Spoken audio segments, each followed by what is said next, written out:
All right, couple quick things. Friday went well. We had our civil servant and veteran appreciation lunch. This is also a prayer request. We didn't have quite as many people come through, and that was because our police chief, his wife, passed away the week before, and they ended up doing the memorial service on that Friday. And so, a lot of the city workers, of course, as well as the police department were there. So we have some cupcakes and things like that left over. So I'm gonna take them up either tomorrow. I may take it up on Tuesday when the full staff is back, and I'm gonna take it to the police department and take them some sausage wraps and stuff like that they can use. But be praying for it's Chief South. Is his name, and his wife had been battling cancer for a long time, and finally ended up passing away. And so definitely keep them in your prayers.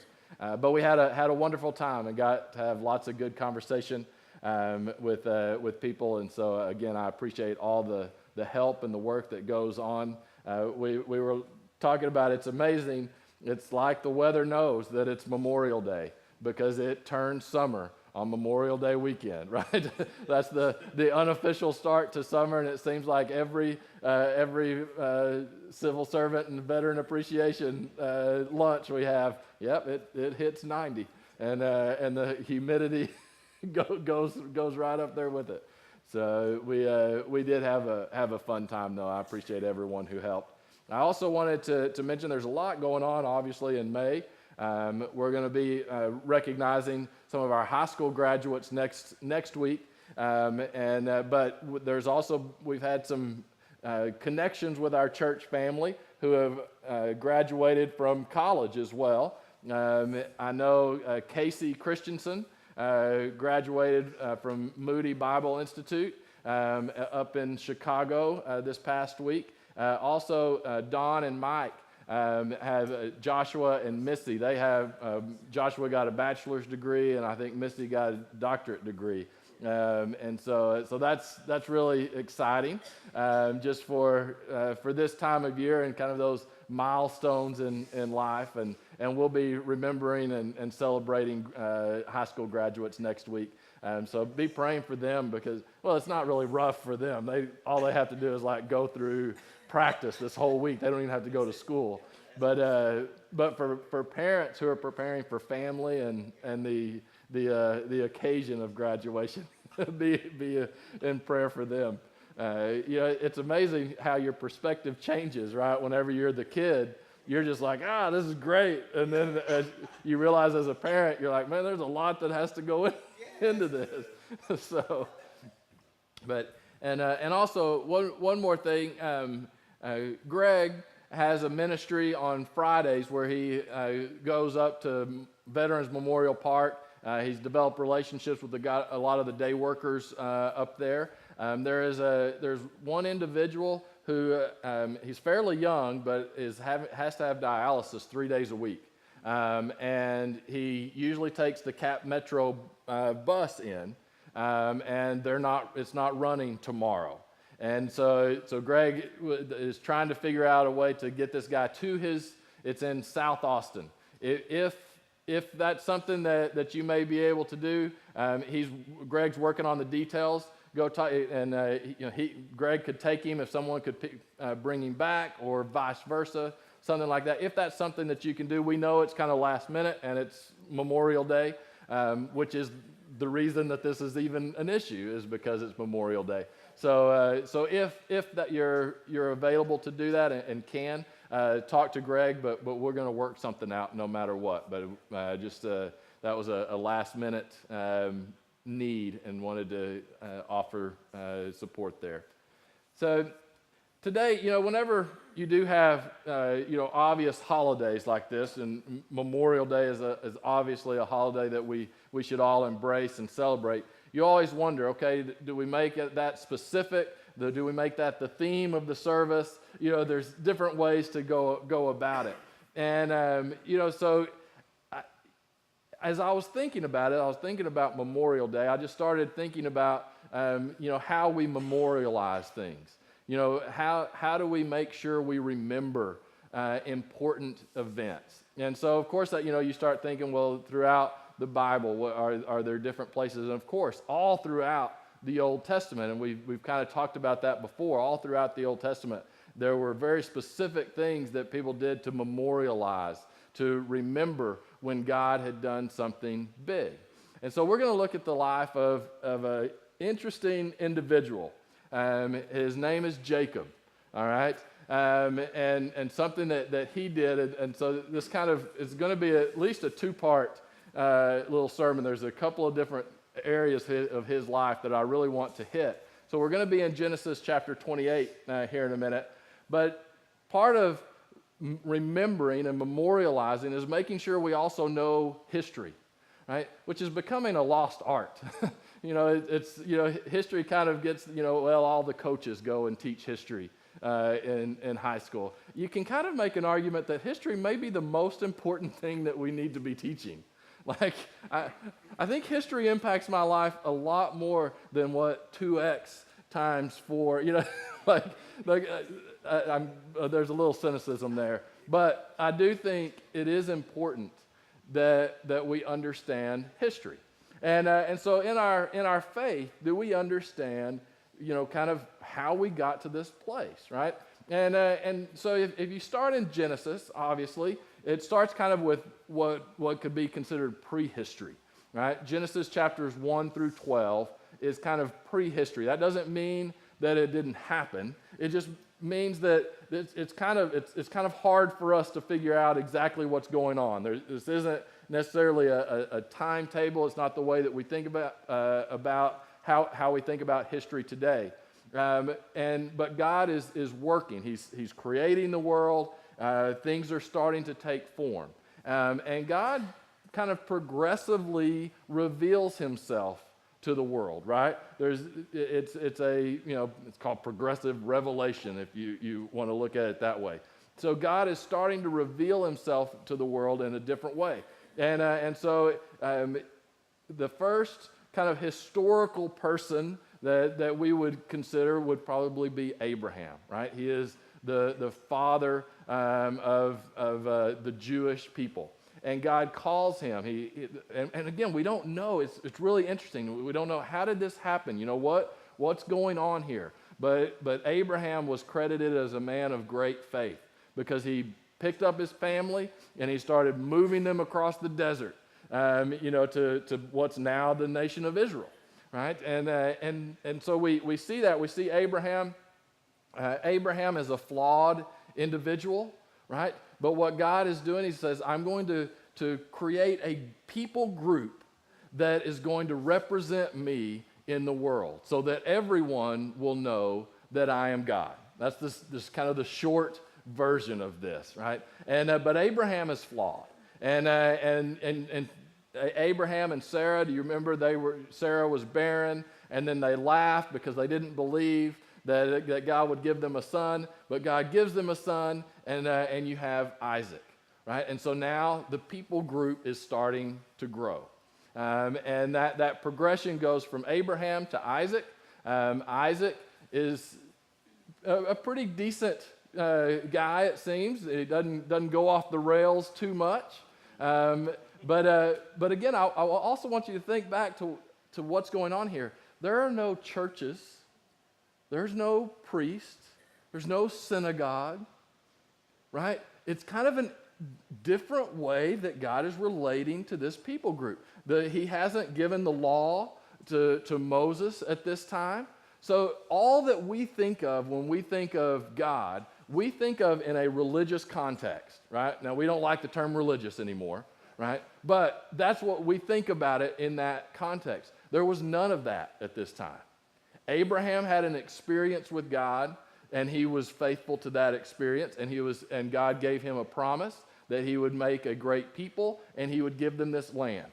And Abraham believed it, and he lived that. I have no doubt that he passed that on to his sons, right?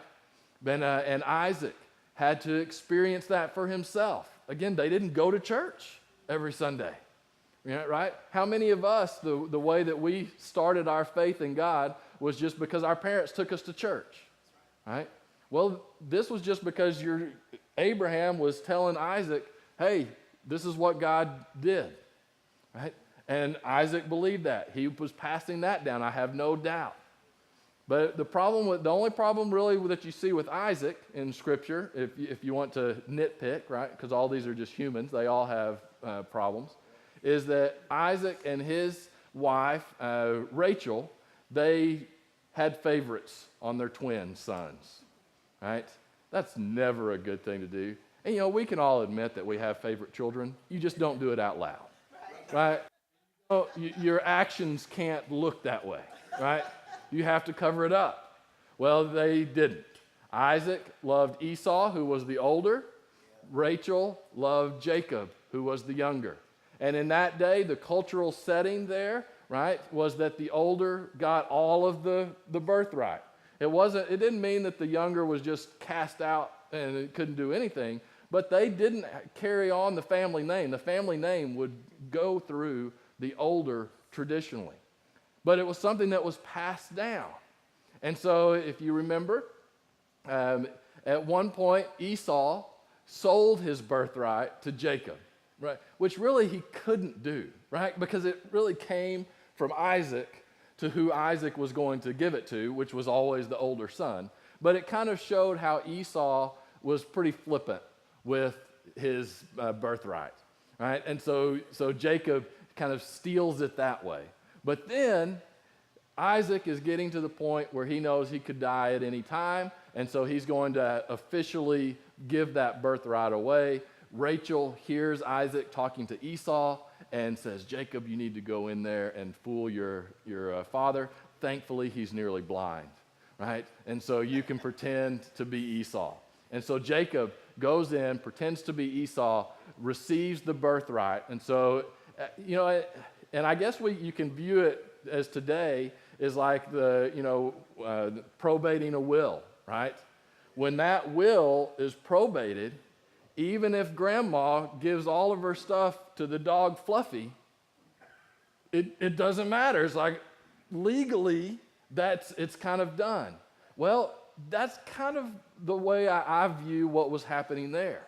Is that because, you can read, in there and you can say, well, why didn't Isaac, when he realized what had happened, just say, no, I'm going to give it to Esau?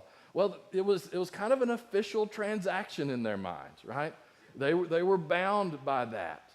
And Isaac gives this wonderful blessing to Jacob. And so now Jacob has the birthright. So now the people, this God's people is going to go through Jacob. Now, I want us to step back a little bit. This is fascinating to think about. So God has decided that he's going to use this people group to reveal himself to the world. So he's going to work through this flawed group of people. And by the third generation, you already have a guy who has now stolen the birthright and a guy who kind of didn't think the birthright was important enough to fight for, right? Don't you know God is like, oh, this is going in a bad direction already. It's like, this is real early on, right? And so now you have Jacob. Esau is much more manly. That's kind of how if you will, he's the hunter. He's the tough guy. So he could take Jacob out. And so Jacob realizes, hey, I need to get out of here. I need to leave. So he starts to flee. Now, and that's where what we find, and Jacob experiences something that I'm sure is life-changing. And again, I think it's important, though, to know all of this history before we get up to this point. Because again, Jacob knew about God, but I don't know if he really had any kind of, any real investment with God, right? And how many of us, if we're honest with ourselves, we grow up being told about God, but when do we get to that point where we say, you know what, no, this is what I'm going to believe as well. This is what how I'm going to live my life as well. Well, Jacob finally had that moment. Again, right after he stole the birthright and he's fleeing for his life. God decides, well, you know what? I'm going to remind this guy. So Genesis chapter 28 says, Jacob left Beersheba and set out for Haran. When he reached a certain place, he stopped for the night because the sun had set. Taking one of the stones there, he put it under his head and lay down to sleep. I'm glad that it's 2019. I don't have to sleep on a stone. He had a dream in which he saw a stairway resting on the earth with its top reaching to heaven, and the angels of God were ascending and descending on it. There above it stood the Lord, and he said, I am the Lord, the God of your father Abraham and God of Isaac. I will give you and your descendants the land on which you are lying. Your descendants will be like the dust of the earth, and you will spread out to the west, to the east, to the north, and to the south. All peoples on earth will be blessed through you and your offspring. I am with you and will watch over you. Wherever you go, I will bring you back to this land. I will not leave you until I have done what I have promised you. When Jacob awoke from his sleep, he thought, surely the Lord is in this place, and I was not aware of it. He was afraid and said, how awesome is this place? There is none other than the house of God. This is the gate of heaven. Early the next morning, Jacob took the stone he had placed under his head and set it up as a pillar and poured oil on top of it. He called that place Bethel, though the city used to be called Luz. Then Jacob made a vow, saying, if God will be with me and will watch over me on this journey I am taking and will give me food to eat and clothes to wear so that I return safely to my father's household, then the Lord will be my God. And this stone that I have set up as a pillar will be God's house. And all that you give me, I will give you a tenth. All right. So this is a pretty neat scene, and I love how it just kind of sets it up. There really wasn't anything special that Jacob did again, right? He's just running, right? And it gets dark, and that's where he puts his head down. Right? It's funny that it mentions that specifically. Right? This wasn't a specific place that he was going. You know, he wasn't going there thinking, oh, this is where I'm going to meditate or to reflect or to experience God. No, this is just a regular old place. And yet God does something amazing. Right? And he has a vision. He has a very clear dream. It's different. I read this. This is different than like a dream that we have. Right? That's kind of fuzzy, that's kind of all over the place, that kind of has that random person that you knew for 2 months back in high school that all of a sudden pops into your dream. You're like, oh, where did they come from? You know, that's not the dream that we're talking about here, right? We're talking about a very specific message from God. That God is reaching out to Jacob, this guy who just stole the birthright and is now fleeing for his life. God is going to remind him, hey, that promise that I gave Abraham, your granddad, and Isaac, your father, that's going through you now. You have some responsibility, right? God's reminding him, hey, that promise I made, it's still there, and it's with you. And I love this picture, right? It's called Jacob's ladder. The stairwell, you know, there's all kinds of different ways. You know, it's amazing how much detail people have gone into trying to dissect exactly what this dream means. I think it's, to me, I think a lot of the times it's the simple picture. But if I'm having a dream and there's a stairway to heaven and the Lord is on top and his messengers are coming back and forth, it means that God is pretty active in what's going on in the world. And he's going to be with me wherever I go, right? He's going to be there. He said, here's what I've promised. I'm not forgetting it. I'm not just up and sitting on a throne somewhere. No, I'm actively involved in what's going on, right? I am present with you. I've promised, and there was a specific promise that's not necessarily for us, right, that he was giving Jacob. I'm promising you that your descendants will spread out and that this land is what I will give you, right? But I think the general promise applies to us as well. I think the general promise of that God is present and active in our lives, that is still valid today, right? And he's reminding Jacob of this promise. And all of a sudden, Jacob is no longer believing in a God of his fathers. He's believing in his God. That's a big difference. It's a real big difference. And so he wakes up and he knows, he actually says that he was afraid. Isn't that interesting? After a dream, after a vision, he realized he was in the presence of God.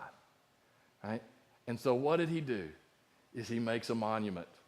He makes it so that I'm going to remember this place. So he takes this really comfortable rock pillow, right? And he makes an altar, basically, just so that this, acknowledging, I want to remember this. And not only does he do that, but he puts some skin in the game now.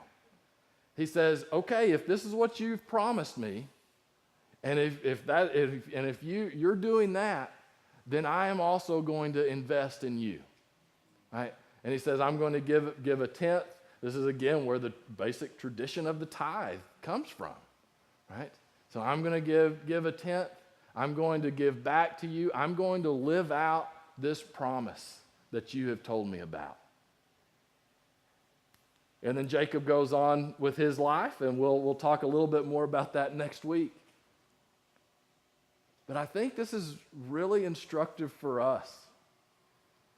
Because how often do we, and we say this, we know this, of what we're raised with many times is kind of the direction we end up going, right? And you see that in faith all the time, right? That if you're raised going to church, there's a good chance that you're going to at least have some sort of faith leaning in that direction. But many times it can be just a very nominal faith unless you make it yours, right? And it was important for Jacob to know that, hey, those promises that God had given granddad and dad, those apply to me as well, even though I haven't really lived up to it, right? That is so important for us to embrace. And within this room, there's people here who some of their parents may not have had any faith, right? And you found that faith on your own. Some of you have had I had an unbelievable childhood in that way, right? My parents showed me the love of God from the very beginning, but there was a time and a moment where I had to get to that place where I said, okay, that's great. That's their faith, and they've shared that with me, but I'm going to have to embrace that as well.